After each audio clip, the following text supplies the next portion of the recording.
Good evening, everyone. If this is all being heard and seen, on behalf of everyone at Elliott Bay Book Company, which is here in Seattle, and also our friends at Tor.com, who are really sort of running the show in terms of some of the technical parts. Welcome to this uh, evening, which is really, if we were in person, it would be such a live occasion as we're celebrating literally today the publication of Scotto Moore's new and really most lengthy book just came out today, Battle of the Linguist Mages. Um, a book that you will hear talked about, and maybe you will get to see some things that don't always happen in books being read from, as he and Brian Neal, Brian Neal, who has been a noted performer over the years in and various forms of performance, and is also in Seattle, as is Scotto. So this is very much a Seattle evening in terms of getting a book out that is going to be read all over the place, though. So we know we have people here from other places as well. So we are excited and delighted. Um, I will let them say more about this book because it gets a little dicey to sort of talk about it, but it is a book with a lot of spirit and spark and all sorts of adventures. Scotto Moore, as many of you know, and first of us, we in bookstore world knew him from his first book, Your Favorite Band Cannot Save You, but he has also is a noted playwright, probably most known for H.P. Lovecraft's stand-up comedian, for the Duel and then also for his game work and this uh, web series called The Coffee Table that he's done. So many things in words and in this environment, and in sort of overall visual things, as well as stories and all. So they will be talking and reading tonight. We hope we appreciate and welcome all the comments, but we also hope you'll put questions as we go along, and you'll get some idea of things to ask questions about. And I think as we go along, and we'll see what else. But Brian will give those to Scotto. I will disappear here shortly and be made to disappear, and I will come back at the very end to sort of send everyone off in the night. The book is at Elliott Bay and other fine bookstores. And we soon will get arranged for Scotto to come by, not in a public way, but he'll sign copies. So we'll have signed copies in our store as soon as that can be figured out. And we welcome you to get the copies by walking in, by calling, internet orders. All of that is, I think the information will be in the by the book tab at the bottom. So again, for everyone at Elliott Bay, we're delighted you're here with us tonight, and now ask you to enjoy yourselves and to please give good virtual attention and applause to Scotto Moore and Brian Neal. Thank you both. Thank you. Thank you. Here we are. All right. Oh, welcome. Yeah, it's time. I thought we would kick off this celebration with a little bit of celebratory pizzazz, as it were. I'm going to play some music. Brian, are you ready? I'm ready. All right, let's do it.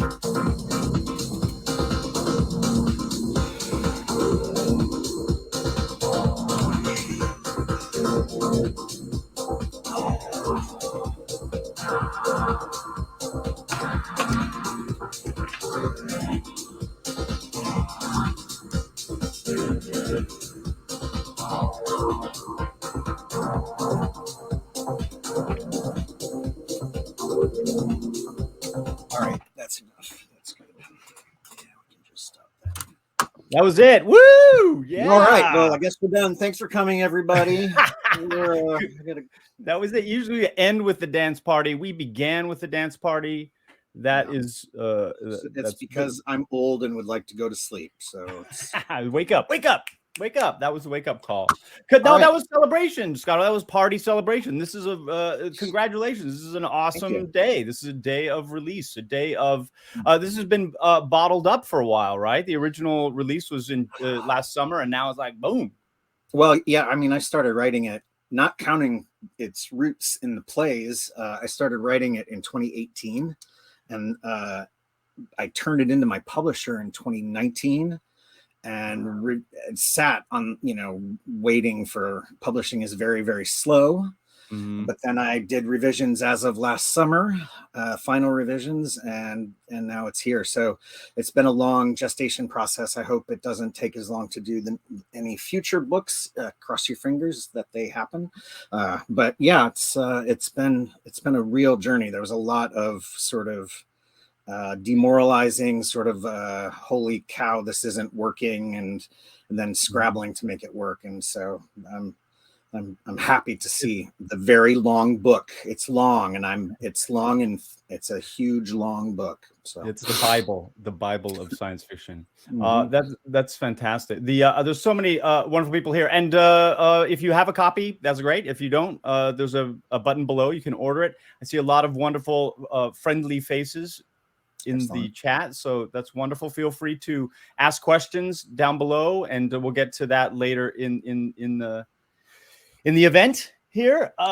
Now, this is your play, The Duel of the Linguist Mages. This book is a combination of that play and another play, right? Yeah, it's Balconies, it's Balconies. So Duel of the Linguist Mages. I actually, Brian, I made a few slides that I can show here. Let me see if I can. I want to start right off. Yeah, we'll just go right into history. Well, I don't see the share the screen option, so I guess I'm just a fool and an idiot. Well, Duel of the Linguist Mages happened in, I think it was 2011, and that represented kind of this really dark and weird. It was only my third play at Annex Theater, where they do really weird plays like mine. And then 3 years later, we did Balconies, which was more of so by comparison, Duel of the Linguist Mages was this really weird sci-fi thing. And Balconies, I wanted to do for the first time a romantic farce and just do something outlandish and hilarious. And for years, that was a really positive for me theatrical experience because it was just, cutting loose with being zany. And so taking a really dark science fiction theme and mashing it up with a really zany kind of over the top, goofiness was the premise for this book, I think. I don't remember what inspired me to put them together, but I'm happy that happened. There was actually a third play that I was going to try to squeeze in, and it didn't work. That represents the first draft that I had to throw in the garbage. Was trying 3 plays. It was too many. Wow. Just too many. Yeah, and you're notorious for rewrites in theater, in the theater community with your plays. You're not afraid of just chopping things apart. I remember there was a time. Was it one of these 2 plays? You rewrote the second act like almost entirely, right? It was Duel of the Linguist Mages, and I rewrote because I had a really great first act, and the second act became just this miasma of rewriting. And I think I rewrote the whole thing, page 1 rewrites of Act 2, like 3 times to get it right. And I'm pleased to say none of that material is in the book. What percentage of this book is taken from the 2 plays, would you say? Well, I mean, it's all just seeds. So, characters came over that I particularly liked, not all of them, and some very high level themes. So for example, you'll hear in a minute, because I'm going to do a reading of the first chapter. There's a VR game called Sparkle Dungeon, and that came over from Balconies. They were actually, Balconies is really fun because what we did was it's 2 balconies side by side, and on one there's this fundraiser for a candidate for like governor or state senator or something like that. So it's a bunch of state, really serious power brokers, and they're out and they come out on the balcony periodically. And right next door on the next door balcony, they're throwing a launch party for this VR game called Sparkle Dungeon, and it's a costume party. And so the 2 balconies kind of clash, and it's hijinks ensue. And so that scene is kind of, I brought over a scene that is kind of reminiscent of that, but it was basically on one night, there's the governor's party in my book. And on the second night, there's the Sparkle Dungeon party, because they couldn't happen simultaneously due to the constraints of the plot, Brian. Sorry. Yes. Yeah, well, no, I'm kidding. No, that's wonderful. So those of us who have seen the play, read the play, we have a little bit of background. We know now to sort of separate a little of those expectations, maybe. Yeah, I found the share the screen thing. Let me see if I can Okay. actually. Let me see if I can show you some artwork. Okay, so this is what we showed. This was Duel of the Linguist Mages. You can see what happens when language gets hacked. And in 2011, I guess, hacking was a fad or something. I don't remember. And then on the right side, for those of you who are long-term viewers of this program, you can see a poster that we didn't show. It's kind of like a B-side poster. And then, but then balconies, this was kind of what I described, where you had the left and the right balconies, and you see Cody Charles in the middle straddling the balconies by leaping across. We did not do that in the play for insurance reasons. And then if you go over to my Vimeo page, you can actually see some artifacts from these plays that I managed to salvage over the years. So head over to Vimeo to do that. And while you're at Vimeo, check out my short movie Disco Ball Party. I think it's just the next thing for me is kind of focusing in on disco ball related artwork. So that's what I got. Let me see if I can unshare this screen. We are back. We are back unshared. Okay, good. That's wonderful. So now we have a background. Now we sort of have a sense of a little bit of the history rolling into this. Will you read some selection? Can we? Yeah, I totally will. I just have to throw some lights on the floor that we're sitting here. And okay, perfect. Scotto reads on the floor.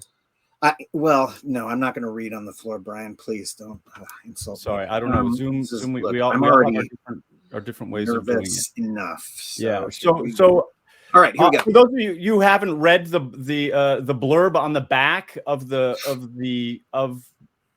this book, Battle of the Linguist Mages, Scotto, may I read the back of the book?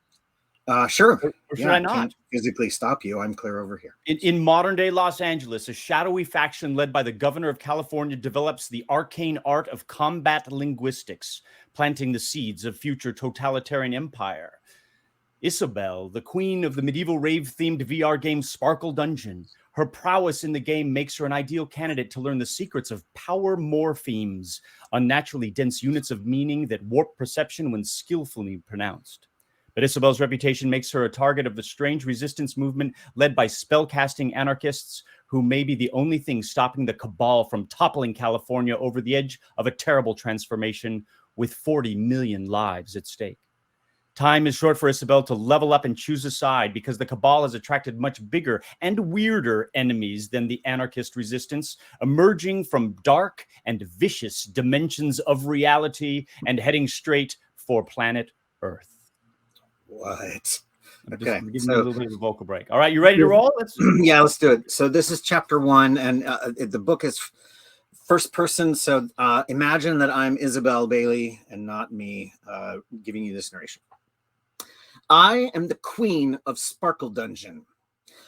No, but seriously, that's my ranking on the leaderboard. Queen of Sparkle Dungeon, the finest player to ever set foot inside its glittering tunnels and cavernous cuddle pits.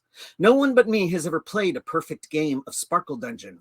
I have done so 3 times, once while restricting myself to nothing more than a moonbeam kaleidoscope as a weapon. I was the first to meet the villainous boss, Sandpaper Slim, and defeat him and his highly irritating, especially against bare skin, minions. To this day, no one has ever finished Sparkle Dungeon 3, Mirror Ball and Chain faster than me. And one time, I beat Sparkle Dungeon 2, Glow Sticks and Gemstones, while running in a slow-ass emulator on Windows XP just to own the Sparkle Bros. Right now, I'm getting my ass seriously kicked. I'm in the midst of the final battle of Sparkle Dungeon 4, Assassins of Glitter. By my side is the sole surviving member of my raiding party, the Keeper of the Moonlight Prism. You might think I'd be worried, surrounded by, wait for it, Assassins of Glitter, with their villainous leader, Rhinestone Randall, lobbing glitter bombs at us from atop his tower of stolen Chicago house records, looking absolutely smashing in a gleaming metallic leisure suit and sporting a sparkling golden bouffant. You might think I'd be tired of dodging armor-piercing bedazzler rays and slashing my way through corrupted glam rockers who thought adding electronic beats to their back catalog would gain them relevance with the EDM festival crowd. But I want those stolen Chicago house records. I'm pretty sure some really good funk records are in that stack too. I bring out my electronic dance mace and start swinging, smacking assassins out of my way in time to the soundtrack, which is thumping along at an aggressive but not unpleasant 130 beats per minute. In my offhand, I'm periodically blasting holes in assassins with a kaleidoscope. In this game, kaleidoscopes are beam weapons, not toys. Next to me, the keeper of the moonlight prism is wielding her namesake magic item, spraying concentrated moonlight all around us, which partially shields us from attacks and partially distracts our foes by lighting up the room with gorgeous, mesmerizing patterns that would look very pretty projected on the ceiling of a chill room. The assassins are still doing their share of damage despite our efforts. My diamond armor is cracked and chipped all over the place, and the keeper's meteorite shield is in tatters. Could use a heal, she says. I have about 20 healing spells in my arsenal, most of which we used getting this far, but I do have one last trick up my sleeve on that front. I cast an uplifting encore spell, which gives us a nice fat hit point bonus and about 5 minutes of temporary boosts to all our stat pools, as well as changing the soundtrack to an excellent deep house cut I've got queued up for the occasion. That's the last one, I tell her. Are you holding back here? She says, as we grind our way through an endless sea of assassins. That's the problem, really. Rhinestone Randall is churning out new assassins somehow, wearing us down on our way to face him. I just want to get a little closer, I tell her. In the game, the unwashed rabble clamors to join my raiding parties, and I bestow the favor of my enlightened company with a whimsical and capricious air. My live streams attract countless voyeurs seeking not simply gameplay tips, but also my effervescent commentary. When I am not rescuing the realm from imminent opacity, I am also a core moderator on the Sparkle forums, a principal editor on the Sparkle Wiki, and publisher of the eminent email newsletter, the Sparkle Digest. I am an esteemed expert in Sparkle Dungeon lore, gathering knowledge via repeated playthroughs of intricate scenarios in order to learn the boundaries of the realm, the traits of its allies and enemies, the entirety of possible responses the game might offer when pushed to its limits. Indeed, the Sparkle Wiki originated as my personal game diary, which I published to great acclaim. I then enhanced it over many months and distributed it for the edification of those who would follow in my gem-encrusted footsteps. I can recite the marketing description of each game perfectly, which I deploy at the rare parties I attend as a bit of a stunt. The original marketing description for the first Sparkle Dungeon is still my favorite. For eons, the Sparkle realm has enjoyed peace, thanks to the elite adventurers of the Diamond Brigade. But now their champion and commander, the mighty Mirrored Paladin, has been kidnapped, and an abrasive menace threatens to tarnish the gleam of the realm. Take the oath, become a sworn protector of the Sparkle realm, strap on your sparkle-powered neon-trimmed roller skates, and quest into the Sparkle Dungeon itself. Can you rescue the mighty Mirrored Paladin in time to defeat the invaders from planet Grime, appropriate for all ages? Which was later amended to appropriate for ages 13 plus, because too many children were traumatized by the sheer number of feral baby rainbows you need to kill to level up even once. I have one major spell left that I've been saving for this final battle because it's debilitating to cast, but the damage it deals is astronomical. The spell is called Light Show, and now is the time for it. I begin emitting a guttural sequence of shrieks and hisses, exaggerated clicks and pops, ripping through the delivery of the spell in about 5 seconds. My vision is suddenly clouded as a poisonous fog is released all around me. Then my avatar is temporarily transformed into a white-hot ball of light that shoots deadly lasers and spotlights that I can aim at will, piercing through the fog and looking hella cool, slicing through Rhinestone Randall from halfway across his lair.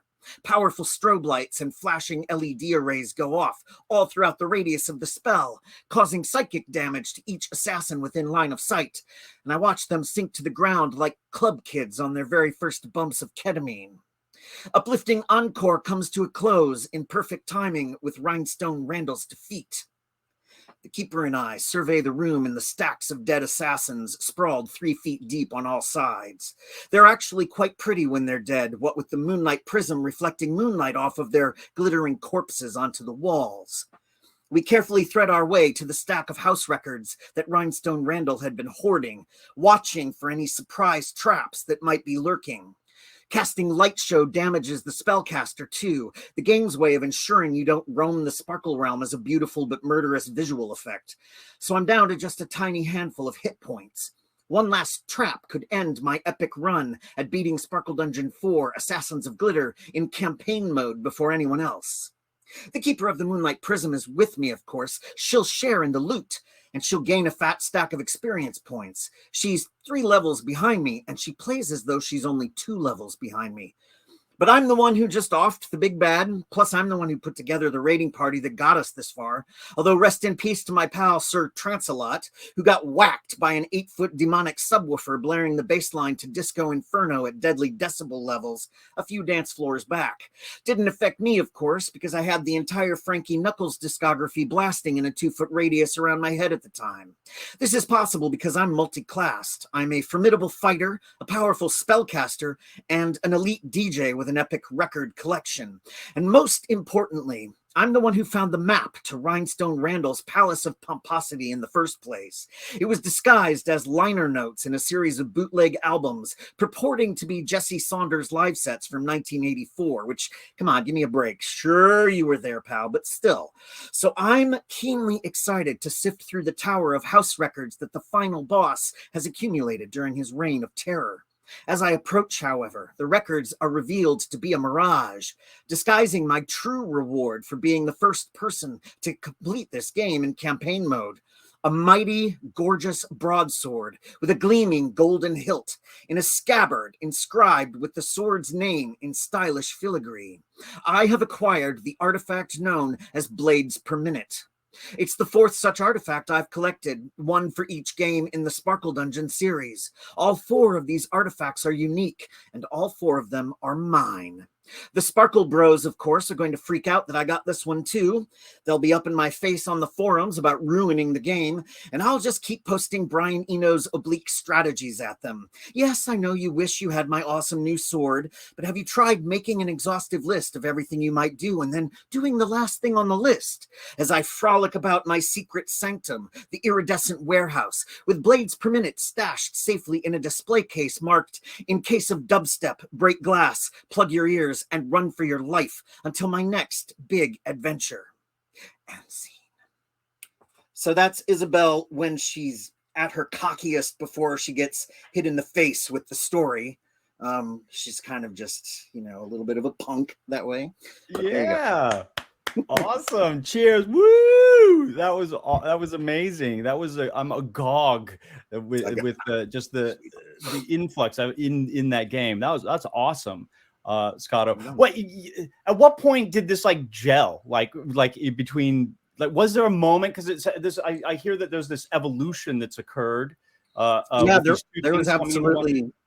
When did the novel for you come together? It was the 3rd draft, in between, so I started writing a first draft and it was kind of terrible. I only got about 20,000 words in and I just threw it away. It was garbage.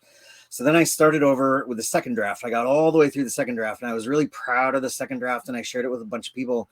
And I had one friend who came back to me and said, "This is absolute garbage. Do not do," and she had a list of things that were wrong with it. And I saw someone on Twitter, on writer Twitter recently, who kind of said, if it's behooves a writer to take a stack of notes as an opportunity to level up instead of a series of small insults. And she was talking about getting notes from an editor, but I think that's always been kind of an ethos for me back into the Annex Theater days, is if you get a stack of, all critique is correct in the sense that that person had that experience, and it's up to you to decide if you want other people to have that experience, and that's kind of how you prioritize notes. But the 2nd draft turned out to be really terrible, and the main thing that was terrible about it was that Isabel in that draft was really kind of psychopathic, in the sense that I had crafted her to be too cynical and too dark and not really she didn't have a lot of compassion for other people in that draft. And then the other problems with that were with the plot and the ending and pretty much everything. Okay. So I threw that just entire the main character, just the main character in the plot and the ending. Okay. Yes, there was a lot of problems. So then I threw that all in the garbage and started over just from scratch. I kept kind of some of the main set pieces as ideas that I was going to reach, but every aspect of it changed with an eye towards making Isabel not likable necessarily, but like she's the kind of person who will totally, you know, punk you if she gets a chance. But when the stakes are high, she has your back. She's there. And that was the kind of person that I wanted to narrow in on. And then I think my writing just improved. Like I took that pile of notes and kind of really leveled up a little bit. Like I have a history of trying to do art forms that I know nothing about, thinking they're close enough to things I do know that I'll figure the rest out later. And that's why I have a series of really mediocre things in my background. And this was different, you know, this was like getting a chance to focus. And I think just, you know, it was just me in a room. You know, when you're doing theater, you're on the clock, you're really on the clock. And so sometimes you're making compromises that ultimately, like, I love theater and it's just a completely different art form. Whereas writing this novel, you know, I wrote this book, I wasn't under contract, and because the deal for Your Favorite Band was just a 1-book deal. So I really took my time. I took to make an impression with this one. And I think that you know, that's where that's where it fell, to answer your question. Yeah, in theater there are these hard deadlines, and you have to reach them because it's being promoted, it's being scheduled in the season even before you've written it. But there are deadlines in the process you're in now too, right? They're spread out over a longer period of time. And for Mages, I didn't have deadlines because, like I said, I wasn't under contract. So when, you know, now that I am for a second book, if they, you know, if we run with it, there are markers that I do have to hit so that it can go to press on time and so that it can get copy edited and stuff like that. So do you enjoy that? Do you enjoy the deadlines? Like, or are you like? No, I don't enjoy them. He likes listening to the whoosh of them. No, I don't like. I mean, I'm trying really hard to me. I have a deadline at the end of January, and I've been working, you know, really on the, you know, around the clock to try to hit that deadline. But it's just you kind of can't necessarily always summon up a scene from scratch. So there's a lot of thinking and sitting around, and then there's, you know, your life just distracts you. It's a pandemic, and sometimes anxiety gets in the way. But I think. Thanks. Was that good enough, Brian, for you? Okay. Yes, that was wonderful. That was awesome. Yeah. No, I'm always very interested in process, but I don't know how much other people are. But going back to the writing of Battle, we should call it Linguist Mages. We should summarize it. We can call it whatever. All right, the Linguist Mages. Were there any of those moments that you cut even from the version that you say was terrible that you miss? Are there any moments in that book that you threw in the trash that you wish you had made the final cut, or you just think no? There was one moment, like there's literally just one scene that I pulled over verbatim from that draft. And it's a scene that is kind of just a cut scene in one of the Sparkle Dungeon video games. So it wasn't tied into the plot in an intricate way. It was something that I could just pull over. Everything else, it was from, you know, just from scratch, because it was a completely different plot, you know, by the time we got over. Okay. Like, yeah. Now, the play Duel of Linguist Mages is about language becoming sentient and, well, an oversimplified term, sort of taking over the world. Is that the same? Is that the same here as well? And then furthermore, are you actually the voice box for a species of cognizant language bent on human domination? Well, I think it goes without saying that that's true. I saw a reviewer describe the book as kind of like an exploration of the Sapir-Whorf hypothesis. This reviewer is considerably smarter than me, and described it as the notion that how we perceive reality. Using language to perceive reality actually affects what is there, which is, you know, wonky, but that is like that's the part of the magic system of the book. In the play, it's not as evolved. You know, I didn't have the skills 10, you know, however many years ago, and you know, I think some reviewers have kind of spoiled it already, but there's you know, and this is also a story about alien contact in some ways, first contact with aliens, and in the play has a really dark ending. Like the good guys lose in the play, and that was one of the things I kept landing on every time I rewrote it. It was like, nope, they have to lose. They're not smart enough to win. But the book has a different set of villains. The book is completely, if you saw the play, you'll see the DNA, but it's a completely unrecognizable story in terms of what they're facing. It's much bigger. It's much broader. Wow, awesome. Yeah. I'm looking forward to the confusion. Of that all. People And are it saying sounds- that's really, really dense, but it's a lot of fun, and they're whiplashing between styles and like, you know, having fun with that kind of outlandish behavior on my part. So I think it's working a little, you know. Well, it sounds like my next question, are you a cult leader, maybe was just answered. So, that's a hilarious question. I think I'm retired as a cult leader. I was a cult leader briefly in my 20s. It was a ridiculous experience. Right. When you're a writer, wait, say what? Really? No, I'm not going to go into detail about it, but those were some very hedonistic days in my life. These days, I mostly just sit in this room and do very little. This room is actually my bedroom. Like I sleep on the floor over here. So you're sort of the cult leader of your little world there. Yeah, now it's very different. Well, now I'm escalated up to sort of dictator, but it's just me and 4 cats. So but that's interesting. That sounds like, I mean, we're talking about language. You're talking about language and you know, the themes of that. When was like an early moment in your life when you recognized that language had power? Well, I mean, the raw instigator for Duel of the Linguist Mages was talking to a different friend of mine who was, let me see if I get this right, was working on sort of speech recognition and the problems of scaling that out to different languages other than, you know, English or whatever. And as she was describing this to me at a party, I just sat there and I was like, this sounds like science fiction. And I'm, you know, of course I'm trained in theater and I don't have a scientific background at all. I'm just the classic artist, you know, whimsical artist who just sits and writes stuff. But so I one of the premises of that she described to me was, you know, every time you say a word, you're narrowing down the world of what word can come next. And so you're trying to predict what words are going to come next based on what the first word is in a sequence.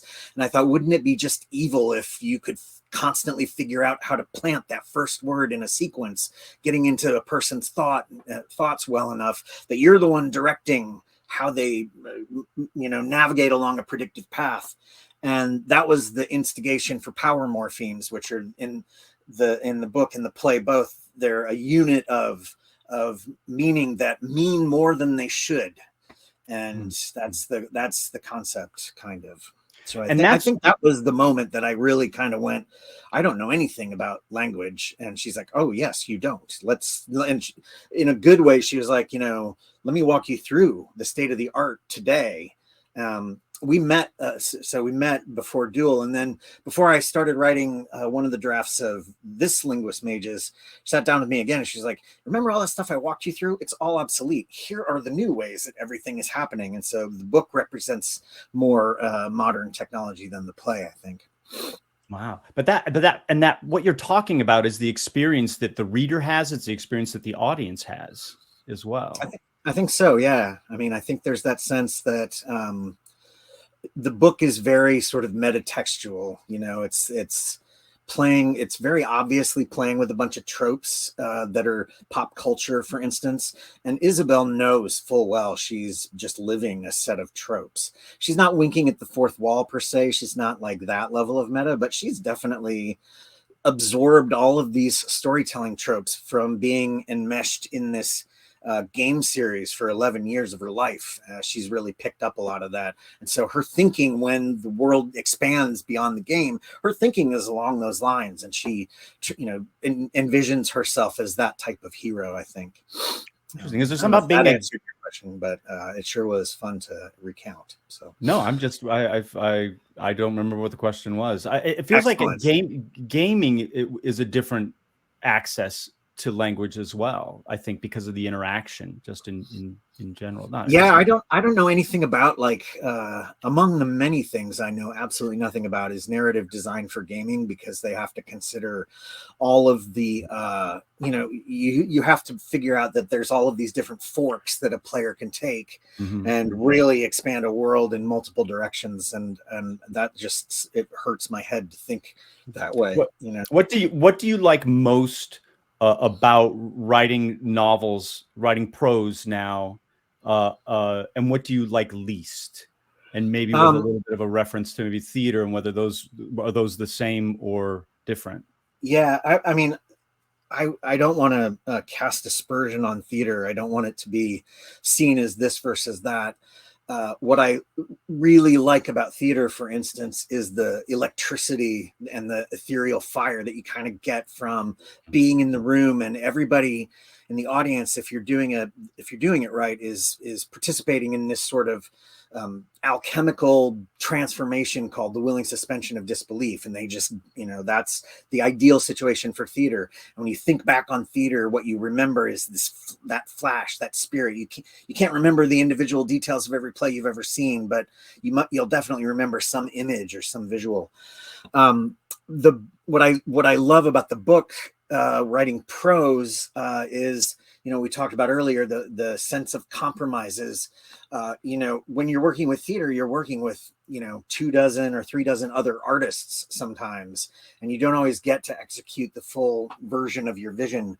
And writing prose, I'm still collaborating in the sense that I have beta readers that I take feedback from, and my editor gives me feedback. But as my editor likes to say, these are just suggestions. You don't have to take any of my notes because it's your name on the cover. And that actually frees me up to take as many of his notes as I think are fantastic. And then I just run with it. But ultimately, it's just me in the driver's seat. And there's something really thrilling about that, expression that's kind of refined and just exactly what I want, that sounds wonderful. It sounds like a great relationship. There's you did an interview on the Perfect Bound podcast a few months ago, and the story of how you made connections with Tor.com is an amazing story. And I just for those of you who haven't seen it, go there because it's wonderful. Also, the story about the origins, talking with the linguist, I found interesting. But we can.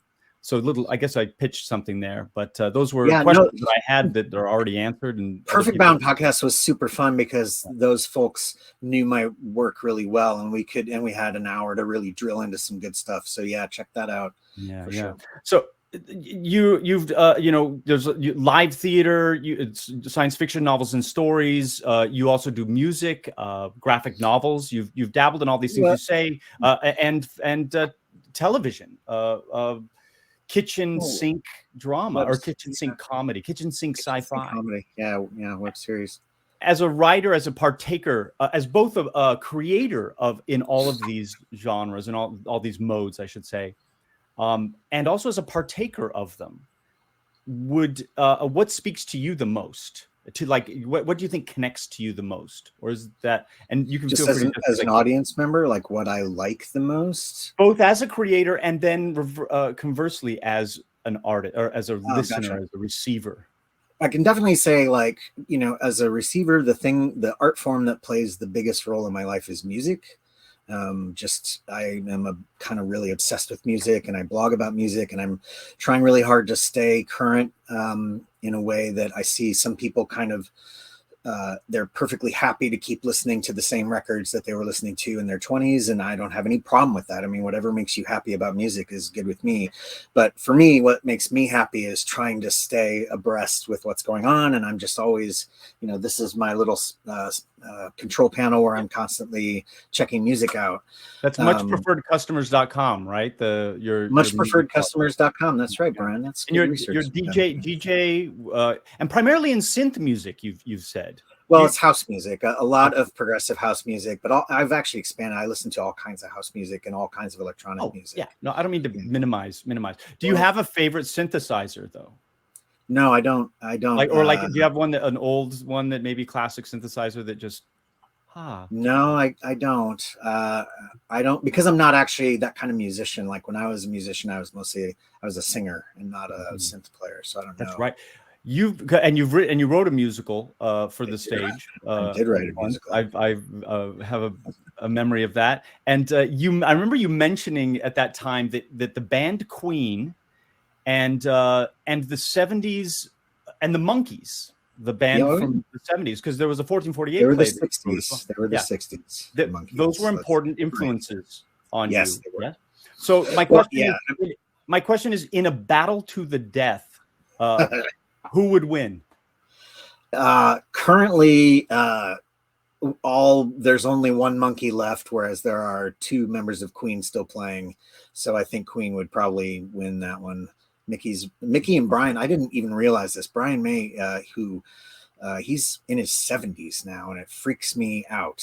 And he caught COVID recently. I really hope everything works out. But yeah, the last surviving Monkee is Mickey Dolenz, who was always kind of one of my inspirations, because a lot of, when I think about the Monkees, I do love a bunch of their music, but I also got really into their style of comedy on their TV show, which, it's not in vogue anymore, but I really loved it when I was growing up, that's watching in high school and whatnot, that kind of slapstick, goofy, over the top, anything goes kind of quality. That's in my book. I mean, that seed is there when I'm making jokes in the book. It's very wacky, over the top, surreal, stupid kind of stuff.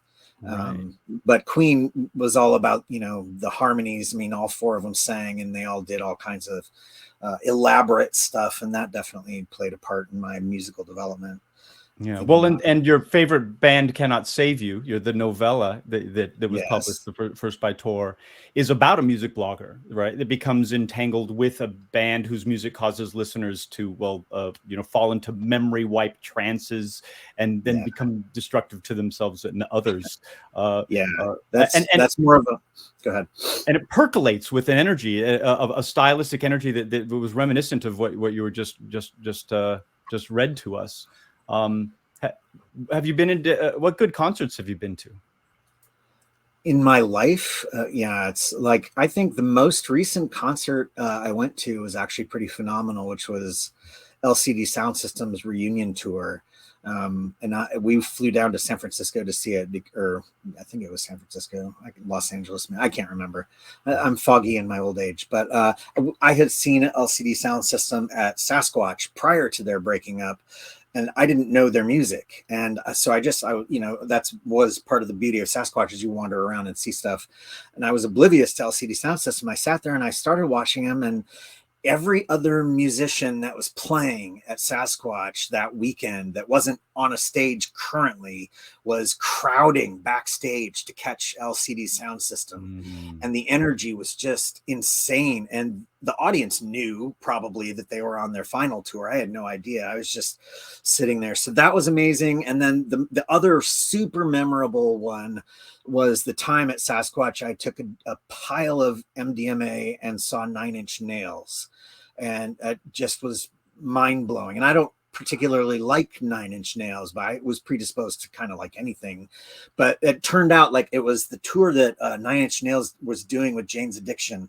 And the contrast could not have been more clear, where you had Nine Inch Nails, who even at that stage of their career just were fighting to be absolutely relevant on stage, and they cared about every moment.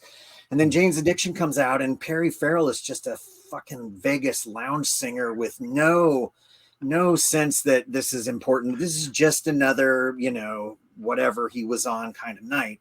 Yeah. And it was kind of disillusioning, because I do remember liking Jane's Addiction a little bit when I was younger. But anyway, those are probably, and then when I saw the Monkees in 1986. That's amazing. All those are amazing. Well, I mean, with music, it's sort of when you go to a concert, it's sort of I would think as an artist, it's sort of like going on a pilgrimage in a way. Every single one is a little bit of that, of going out. But in writing and in theater, maybe a little bit as well. You can go on theater pilgrimages, go to New York and see a bunch of shows. Yeah. What have you had an equivalent in a literary world for you? Either literally or maybe figuratively. I've fallen for certain writers or certain books that are just phenomenal and kind of life-changing. And the only one that I would mention right now is this book called The Library at Mount Char by a guy named Scott Hawkins. And it's currently the only piece of fiction that he's written. He wrote a bunch of technical books, but this was his one book of fiction. And I read it at a critical moment when I'd already read it a couple times, but I reread it at a critical moment when I was writing Linguist Mages, and it clarified so much for me about what I wanted to do directionally. But the story is about a bunch of suburban kids who are abandoned by their father figure, who is more or less God. And they've inherited a certain amount. Each of them have a different slice that they've inherited from him of kind of control over reality. And it's how they kind of, survive after God's vacated the premises, has left the universe. So it's a really, really outstanding and deep and kind of bizarre as hell book. And I would highly recommend that one. Wow, that's fantastic. Do you find you mentioned that you were reading that while you were writing the novel. Do you find that sometimes those ideas cross-pollinate, or are you able to read consistently while you're writing? I'm actually, so nowadays I don't. And if I wasn't reading to a friend, I wouldn't be reading at all, but I kind of have a daily habit of reading to a friend. The thing about it is it's, since the pandemic started, I have really struggled giving, kind of caring about long-term, long format stories. So watching movies or, multiple episode TV series, I've kind of abandoned that in favor of, I watch short films and I watch music videos, and I really kind of scour different corners of the net looking for that stuff. Because if my attention span I can quit watching, I can watch 10 minutes and be satisfied, or I can watch 45 minutes and I've had multiple stories told to me in that 45 minutes. And that's what I'm kind of into these days. So. That's cool. Hey, I'm going to reach out to those viewers to pop questions down into the Ask a Question button. The chat exists, and I see it's percolating, and a lot of wonderful stuff's coming up there. But if you have a specific question for Scotto, pop it down into Ask a Question, and don't forget to buy the book as well. The link for that is there as well. Are you do you write sequentially, like from beginning to end, or do you? I do. Yeah. You do? Because I write start to finish, because I do too many callbacks as part of my style, too many running jokes or running gags. And so I think people who write out of order are missing the opportunity to build those rhythms. And plus, I also feel like the ending's always going to change based on what you do in the beginning. I think it's I forget who said this. It was maybe William Gibson who said, he starts writing with a really strong kind of detailed outline for the first third of his book. For the second third, it's a lot more skeletal. And for the end, he just kind of knows a little bit about what's going to happen when he gets there. And you flesh those things out. So there's a method, I forget what it's called, like the flashlight method, where you outline just enough to get you through the next chapter. And then you shine the flashlights and outline just enough to get you moving again. I do that. I used to start with elaborate outlines, but you could do 20,000 words just on an outline, but then you start writing and you have a better idea and you throw it all out. So I stopped investing in outlines in that way and just kind of do it as I go. Yeah. Interesting. So by the time you get to the end, does it surprise you? Do you get? Sometimes, yeah. Sometimes it totally surprises me. And if I'm doing it right, I can still kind of like for emotional moments, I can still feel the emotion the second time I get through it and the third time I get through it. Not that I care about emotions as though I have them, but no, the endings of my books in particular often have these kind of bittersweet qualities, and those do surprise me. I don't always see those coming. Oh, interesting. Oh, one thing I wanted to maybe off topic. I think I've just been sort of flowing with you, which is fantastic, Scotto. But I wanted to ask. I heard you say that you've been categorized not as science fiction anymore, and now it's as fantasy, or what? Tell us, like.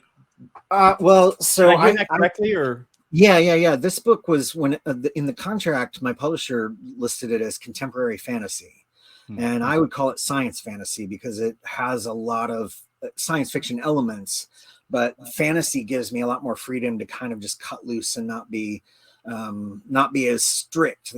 As when I was writing plays, I did often, not always, but I did often just write straight science fiction. I'm just enjoying, there's so much spell casting, for instance, in this book. It just has to be fantasy in a sense. All of the pseudo scientific jargon that is deployed around it is part of the fun, but ultimately I think it's fantasy. And the things that I'm continuing to work on are the same. They're science fantasy right now. Interesting. It's technology and the supernatural, but I feel when it defaults, when supernatural or when those elements are in there, it's immediately fantasy. To a sense. And I was really inspired by Charles Stross when he wrote the Laundry Files, where you've got elaborate spells and rituals, but they're being executed on a Palm computer and that kind of stuff. I just find that really fun. That blending. I love his pull quote on the back of your book. I'm going to read it. It says, it reads, this is about Linguist Mages, Battle of Linguist Mages. It reads like Snow Crash had a dance-off with Gideon the Ninth, which is a Tasman Muir novel. Anyways, it reads like Snow Crash had a dance-off with Gideon the Ninth in a world where language isn't a virus from outer space. It's a goddamn alien invasion. Yeah. Does that feel good? But that's comparison. Is assuming comparison is not the thief of joy. How does that feel? The idea that I could get a pull quote from Charles Stross kind of blew my mind. I don't ask for those things. I don't even find out until they show up. So the first book got a quote from Kieran Gillen, and I'm sitting there like, I have cosplayed at Emerald City Comic-Con as one of Kieran Gillen's characters, and now we're trading notes on Twitter, and I'm showing him a picture of it like a dweeb. Wow. And so this is kind of the same thing where one of Accelerando by Charles Stross is also one of my absolute favorite books.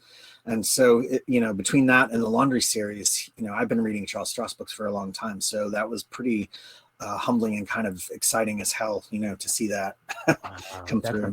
That's amazing. And is that because of the publishing process, or was that because of the release of your favorite band? The publisher, through some mysterious process that I don't know anything about, reaches out. And Charles Stross is actually, I think we share a publisher. I don't know if he's on Tor or Tor.com, but the upshot is they have a relationship already and they can go and ask him. But I don't know how that process works. And I don't even go and make suggestions of who they should talk to because they have all the connections. I'm just a dude, Do you what surprised you most about the publishing process? How long it takes. That's the big surprise, is how long everything takes. And you're just getting used to, when I submitted the book in 2019, the people who were close to me know I was really despondent because I was told, I'll get back to you on this in like a month.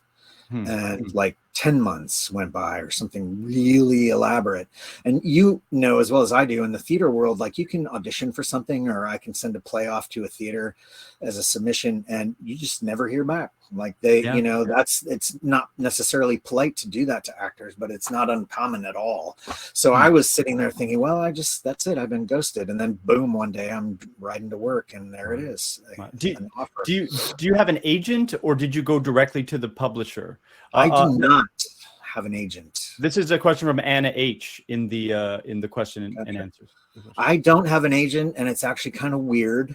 But currently I don't have an agent, and I'm feeling like I'm going to keep fumbling my way for a while. I was heartened to hear that Neil Gaiman didn't have a agent until like halfway into his career. He just kept muddling along, and I don't feel like I'm making bad choices yet, but it could happen to me at any moment. And people are like, well, if you have an offer from a publisher, can't you go get an agent?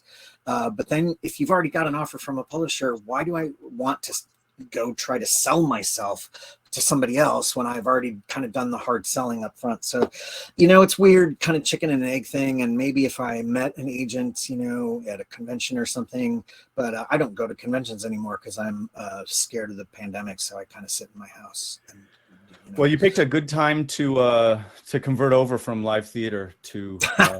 Yeah, that's unfortunate. That is definitely unfortunate. Leslie Carmichael asks, will disco balls figure prominently in future works? I think I can answer that. The answer is okay. Yeah. The answer is yes. Yeah, if people haven't heard, I've got a Tumblr called fuckyeahposingwithdiscoballs.tumblr.com. It's just a fashion blog right now for people who pose with disco balls. It's just ludicrous. And this book, Linguist Mages, has all kinds of disco ball action. Like they deploy disco balls in combat, and then they can bounce lasers off them. It's very fun. Yeah, I don't know if Assassins of glitter, armor piercing dazzling rays. Yes. There's a quote, glitter bombed popcorn fiction. That's a good. That is a good quote. Yes, that was. And in person, we would be eating that right now. That would be part of our celebration. We would all be partaking in that, and I think it would taste. It would taste really good, but it would have a little bit of in there, right? Yeah. Have you played Sparkle Kitty? No, never heard of it. I don't actually play video games. That's the ironic It's not. thing. It's just a card game. Oh. It's an awesome, I don't know why. I'm probably going to get. Can we play it remotely over one of these things? We're going to have a cease and desist because that's. I do not own stock in that company. It's a kids card game, but it's really fun. Excellent. We'll play it next time. Go with it. And see if there are any more questions there. Don't forget to. Who's got the film rights for A Mouse Who Knows Me? Yana Bufala. 0 people have I have the film rights. I have the film rights. Scotto has the rights. Nobody. Unfortunately, Hollywood did not come knocking the way we hoped. I have the puppet. Oh, do you really? One of them. Look, it's right there. You see it? Can you see it? No, I can't because your screen. Oh, the screen is too squished in. Yeah. Well, I have it. It's behind me, but I'm not going to go get it. That's. How have all of your artistic talents? I'm inspired by the question that Leslie Carmichael put on the chat about all the different accomplishments you've had, all the different modes of creation that you've participated in, that you've done. How have these different sides of your artness influenced your work over time, and how have they combined? And maybe as a process thing also as well, because we talked about how the music inspired your first novella directly. It's about music blogging, and you are a music blogger. But how would you say, as an artist, do they mesh?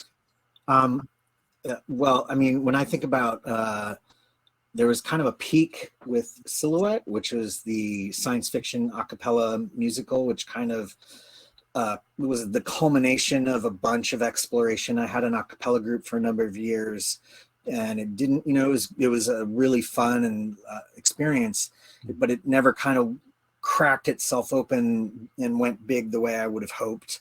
And so I wanted to carry some of that learning forward into Silhouette. And similarly, I wanted it to have, that kind of science fiction thread that because I remember when I started writing science fiction plays at Annex, at least in Seattle, we felt like we were starting a trend of doing science fiction plays, and now I think it has been a little more common over the years. But I made a joke earlier about how I know just enough to try a new thing, and then I'm ultimately never quite good enough at it to be satisfied, and that kind of hunger to really perfect something it yanked me back to theater in the end, because I kept going, all right, well, I'm going to direct a web series, or I'm going to start an a cappella group, or I'm going to try to make a comic book series. But ultimately, my heart and what I was trained in was theater. So that led to Silhouette. But then I got through with Silhouette, which was just a peak experience as an artist. Yep. And when So Silhouette was like the culmination. Silhouette, you feel like, was when they all sort of came together. Yeah. And okay, so I don't see theater. I don't see my opportunity to kind of grow. I don't see that after Silhouette. I feel not burned out, but I felt like I had closed a door on that chapter in my life, and I needed to try something different. And in the meantime, I just along the way, I wrote the first chapter of Your Favorite Band Cannot Save You, and then just forgot about it. I wrote it in 2016 or something, and just let it sit on a hard drive. And then, eventually I realized, holy moly, this is kind of decent. I picked it back up, and at that point I had a bunch of Tumblrs, that have a lot of people reading them. And I thought, well, I'll just serialize this for my Tumblr fans. And that led to me finishing it. And so then I had it in my hand when there was an editor looking for novellas. I was like, I just wrote one, here, try this. So that kind of worked out, in that sense, and got me moving in a different direction. And now I'm inspired to do new things, and I'm back on a growth path, to figure stuff out, because it's not the same type of writing at all, Yeah. Well, if the reason why you're an artist is the struggle and the frustration of never getting it right, I hope you never get prose writing right. I think, right. I appreciate that. I used to say that the act of being an artist is the process of steadily eroding a vision into an artifact. That's what you do. So you mean the vision, it limits it in a way? Is that what you mean? No, I mean that you can't. I think Salvador Dali was like, don't ever look for perfection, because you'll never attain it. Don't waste your time on thinking about perfection, because you'll never attain it. And this is kind of an inverse way of thinking about that, which is just, you can have a perfect vision in your head, but the process of making it a thing that other people can experience, you're shaving stuff out of that vision because you can't reach it. Or, it's that Ira Glass thing of, you've got vision, but you don't have chops yet, and you can hear what you're supposed to be doing, but you're not able to do it yet. And I really identify with that model, where you're always capable of seeing the future, and you're never quite able to express it at the time that you're in the trenches, Right. So then that's the goal. The goal and my wish for you is not that you continue to be frustrated by the process, but it's that your vision continues to escalate and grow higher than your ability. Well, we will see. I identify with getting higher. Yes, that's none of my got you right there. Yeah, bada boom, bada bing. I think there was a comment about ketamine on the chat. Oh yeah. So Isabel doesn't take drugs, but she's familiar with drug culture for sure. Yeah, she's definitely familiar with it. Yeah. Indeed. I think we're done with questions. I've got one. I've got a quiz. Okay. What book ended with this line? Oh boy. He was withered, wrinkled, and loathsome of visage. It was not till they had examined the rings that they recognized who it was. What? I have no idea.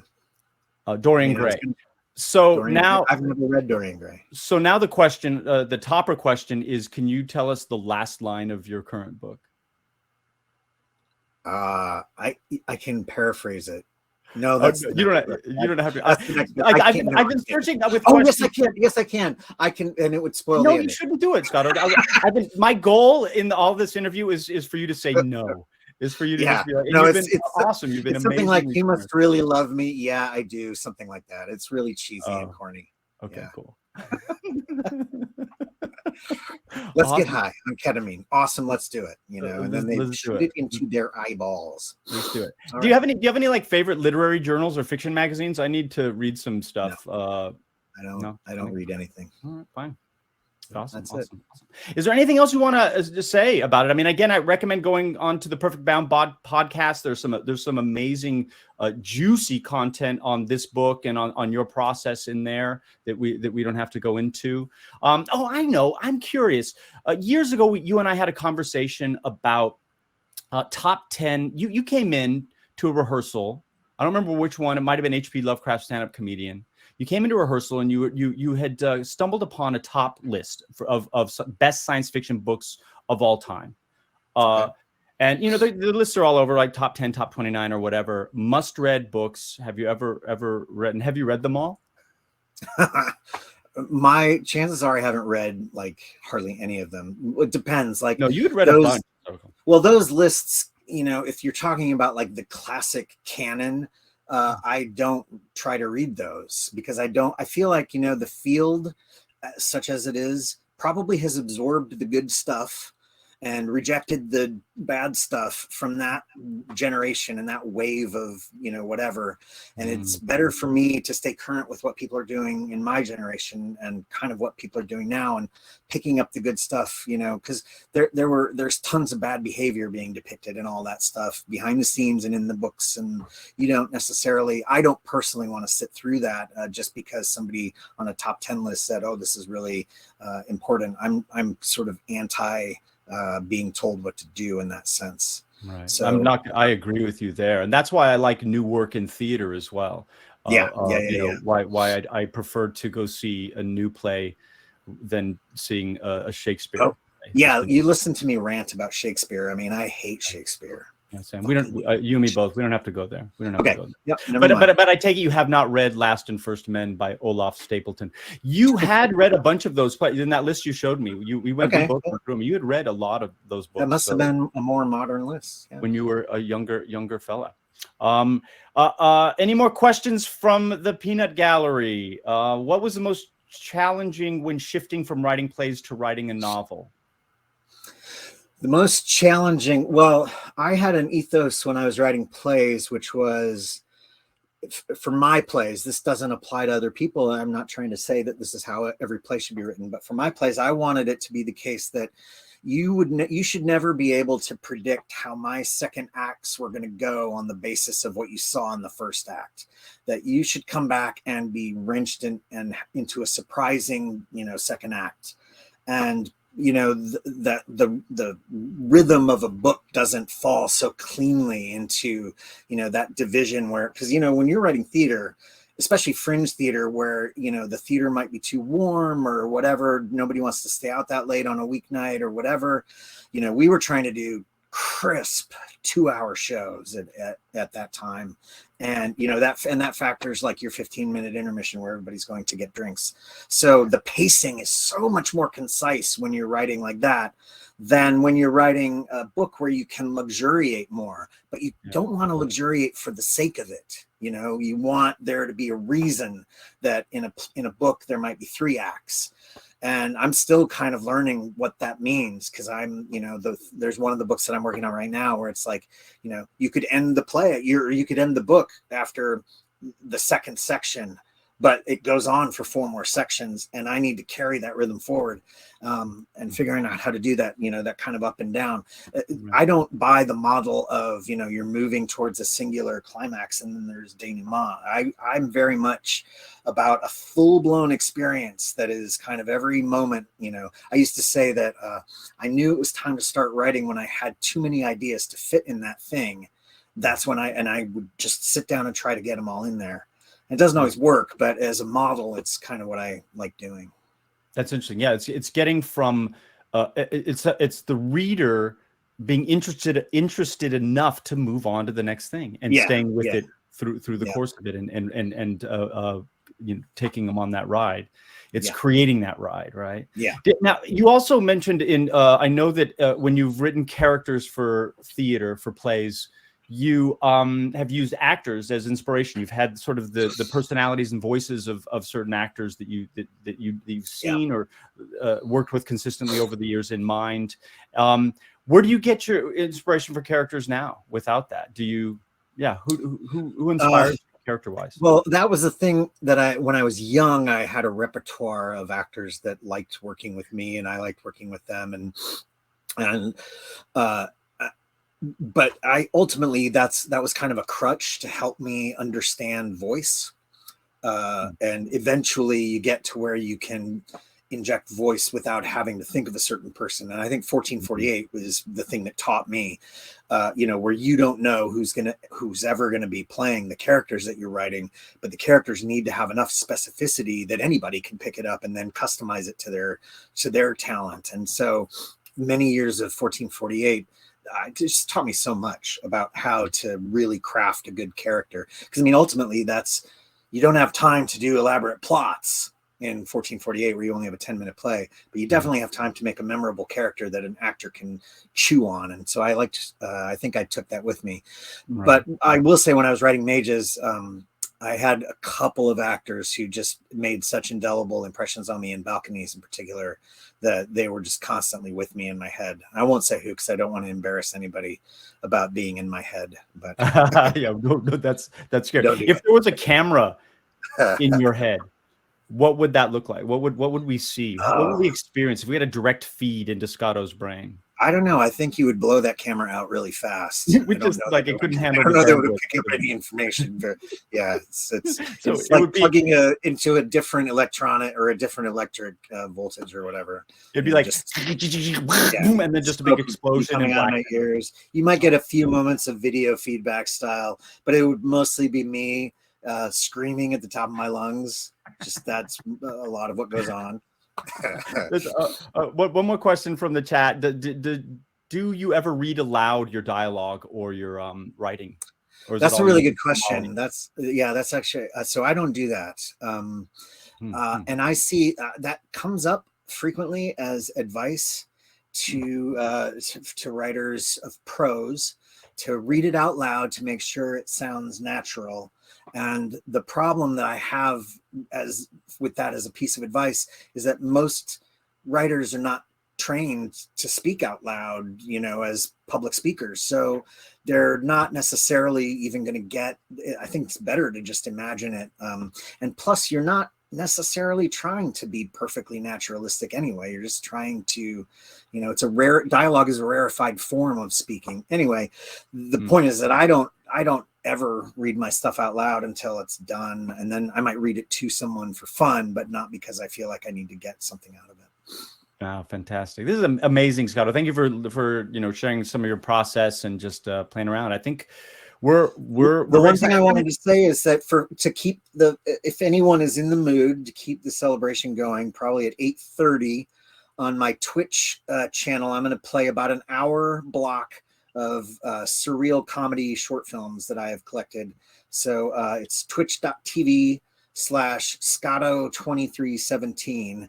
And I'm putting it in the chat right now. Oh yeah, they've already put it in there. So I'm going to start that at 8:30, and if you want to catch me, and I'll be able to chat finally, because I haven't been looking at the chat while we've been talking, because I just wouldn't be able to split my focus. So that's very kind of you. I'd love to say hi to people if they want to meet me over there and say hi, even if you're not going to stay very long. Fantastic. And don't forget, buy the book. The link is in there. Go to Elliott Bay bookstores. Thank you so much for sponsoring this this event, and thanks to Rick Simonson from Elliott Bay. And this has been wonderful. I've had a blast. Thanks.